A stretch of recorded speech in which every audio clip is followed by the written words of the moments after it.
अस्सलामुअलैकुम। इस दुआ के साथ कि आप सब बखैरियत हों, अल्लाह की ख़ास रहमतें, बरकतें और अनायतें आप सब पर मेहरबान हों। मेरी दिली दुआएँ और नेक तमन्नाएँ आप सब सुनने वालों के साथ हैं। आज का व्लॉग शुरू करने से पहले एक बात आपके साथ शेयर करना चाहती हूँ। मैंने अपना अकाउंट टिकटॉक पर भी बनाया है, Pakistani vlogger mom in UK, और मेरी जो यूज़र आईडी है पीवीएम यूके है। वो तमाम लोग जो मुझे यूट्यूब पर फॉलो करते हैं, मुझे टिकटॉक पर भी फॉलो करें। ये है कुकी डो की रेसिपी। मैंने कई दफ़ा अपने चैनल पर ये शेयर की है। इसकी रेसिपी भी है मेरे कुकिंग वाले चैनल पर।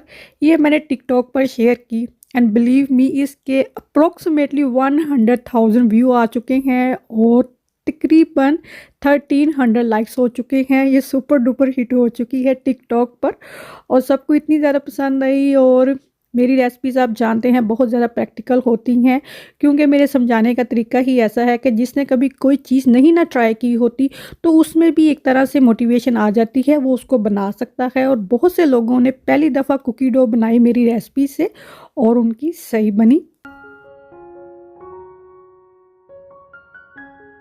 और अब ये रखते सफ़र बांध कर हम कहाँ चल पड़े हैं।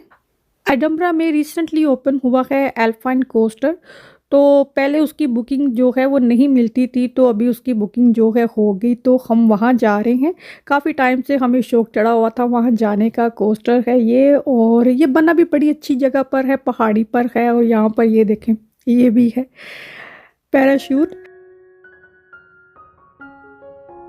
और यहाँ पर पीले रंग के फूलों के पूरे पहाड़ जो हैं वो बड़े ही खूबसूरत लग रहे थे। अभी पता नहीं ये कौन से फूल हैं, लेकिन ये दूर से बहुत ही खूबसूरत दिखाई दे रहे थे।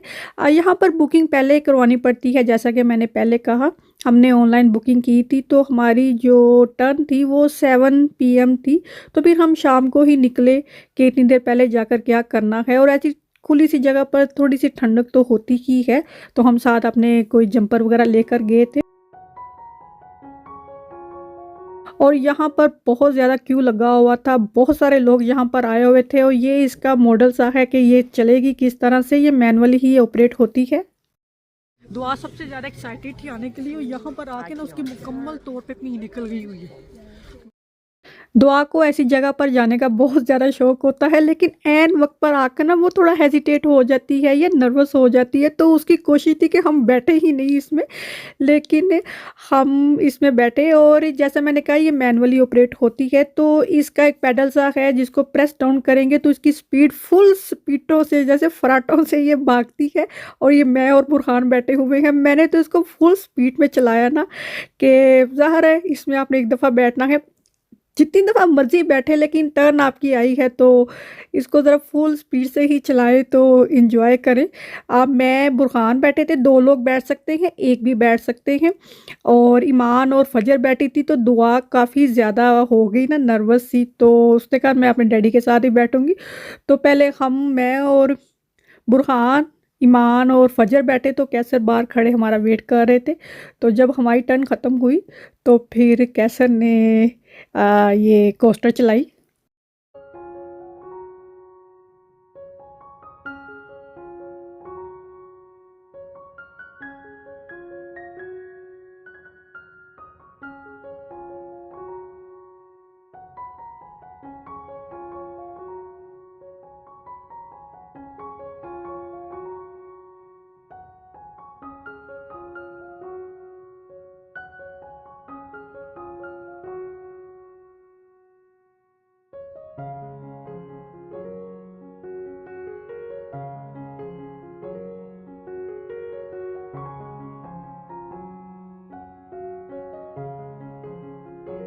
और भी काफ़ी ज़्यादा चीज़ें हैं यहाँ पर, जैसे कि ये आइस स्केटिंग जैसा बना हुआ है नहीं है, लेकिन वैसा ही बना हुआ है। लेकिन और भी काफ़ी ज़्यादा चीज़ें हैं। ये अभी रिसेंटली डेवलप हुआ है और नई जगह बनी हुई है जो बहुत ही अच्छी है।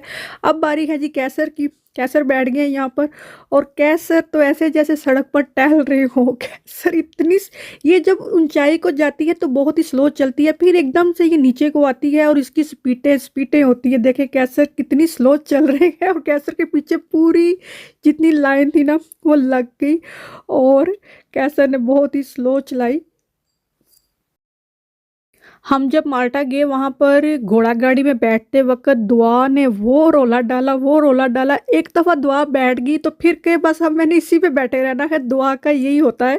पहले बहुत डरती है, बाद में कहती है बस अब बार-बार हम इसी में बैठे जाएँगे, बार-बार हम ना कोई झूला है, कहीं जाना है, तो उसको ये होता है कि बार-बार हम बस अब इसमें दोबारा बैठते हैं। तो वो काफ़ी लंबा क्यू था, तो मैंने कहा इतनी देर वेट करने की ज़रूरत नहीं है।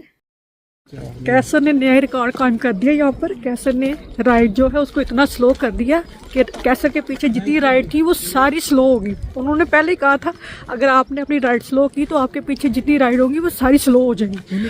और ये जगह बहुत ही अच्छी है, गर्मियों में आने वाली है इंशाल्लाह। हम घर से 5 बजे निकले और 1 घंटे में वहाँ पहुँच के हमारी 7 बजे की बारी थी, लेकिन पहले भी हमारी टर्न आ गई। तो हमारा यही एक था वहाँ पर कोस्टर में बैठना है, तो वहाँ से फिर हम ज़ाहिर है 1 घंटा वापसी का था। तो घर आकर मैंने ये चिकन के पकोड़े में मैरिनेट करके रख के गई हुई थी कि आज हम चिकन के पकोड़े बनाएंगे, क्योंकि बच्चों को छुट्टियाँ हुई हैं। तो बस फिर छुट्टियाँ हो जाएं और लंबी छुट्टियाँ हो तो फिर आप जानते हैं यही कुछ होता है, कोई पता नहीं कब रात हो रही है, कोई पता नहीं कब सुबह हो रही है। और हमारी भी रहमतों के दिन जो है धूप वाले वो ख़त्म होते नज़र आ रहे हैं। ईमान की थी अपॉइंटमेंट, तो मैं उसको बारिश में ही लेकर गई।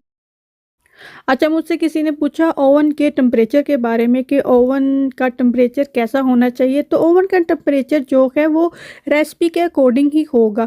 बेकिंग जो है वो ज़्यादातर 180 पर होती है, लेकिन उसमें ये है कि आप केक बेक कर रहे हैं वो आधे घंटे में हो जाएगा, कोई क्वांटिटी कम है 15-20 मिनट में भी बेक हो जाएगा। अभी ये मैं नान खताइयाँ बना रही हूँ, ये मैंने 180 पर भी बनाई हैं, अभी मैं 165 पर बना रही हूँ। 2-4 मिनट ज़्यादा लगे हैं, लेकिन ये बहुत अच्छी बेक हुई हैं।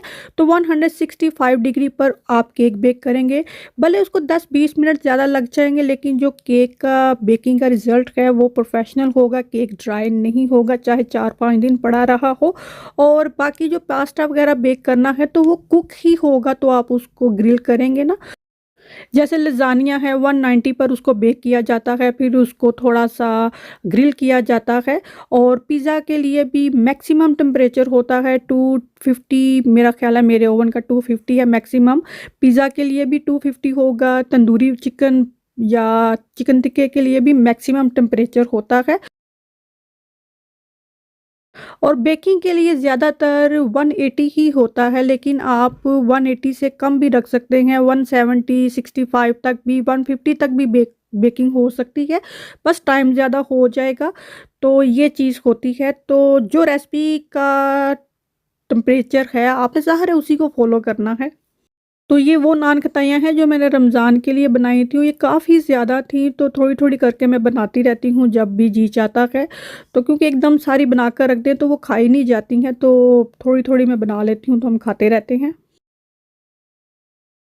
रमज़ान के बाद ईद आनी थी और ईद के बाद ये था कि बच्चों के स्प्रिंग हॉलीडेज़ होंगे, तो अभी वो भी ख़त्म हो गए हैं, बच्चे स्कूल जा चुके हैं।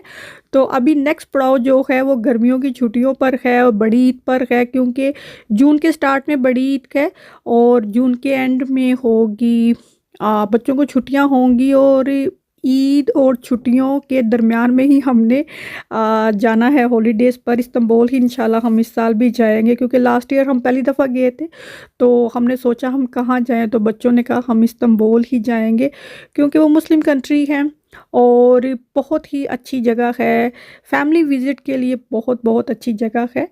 तो हम इंशाल्लाह वहीं जाएंगे। तो अभी उसी की तैयारियां जो हैं वो थोड़ी बहुत हो रही हैं। बड़ी ईद के लिए कपड़े चाहिए, वो भी मैं अभी से देख रही हूँ। और लास्ट टाइम हम जब इस्तांबुल गए थे तो हमने काफ़ी ज़्यादा, ज़ाहिर है आप कहीं जाते हैं तो कपड़ों की शॉपिंग करते हैं जो आपने वहाँ पहनने हैं। तो इस दफ़ा मैंने सोचा कि हम बस थोड़े बहुत ही कपड़े जो हैं वही लेकर जाएंगे। तो वहाँ से कपड़े मैंने पहले भी बताया कि बहुत रीज़नेबल प्राइस में मिलते हैं, क्वालिटी की तो मैं गारंटी देती हूँ बेहतरीन क्वालिटी है।